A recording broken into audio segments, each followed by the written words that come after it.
Van मालकासोबत न्यायालयात गेल्याचा राग मनात धरून स्कूल व्हॅन चालकावर दुचाकीवर असलेल्या दोघांनी कोयत्याच्या साह्याने हल्ला करण्याचा प्रयत्न केल्याची घटना वाघोलीतील बकोरी फाटा येथे BJS कॉलेजजवळ सकाळी 9च्या सुमारास घडली। हल्ल्यामध्ये व्हॅनच्या काचा फुटल्या असून व्हॅनमध्ये 8 विद्यार्थी होते, परंतु सुदैवाने कोणालाही गंभीर दुखापत झालेली नाही।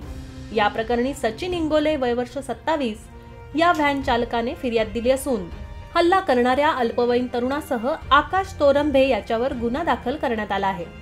याबाबत मिळालेल्या माहितीनुसार मोहन कदम हा व्हॅन चालक आहे। त्याच्याकडे इंगोले हा चालक म्हणून काम करतो। कदम यांच्यावर दाखल असलेल्या गुन्ह्याची 6 मार्च 2024 रोजी न्यायालयात तारीख होती। इंगोले हा कदम यांच्यासोबत न्यायालयात गेला होता।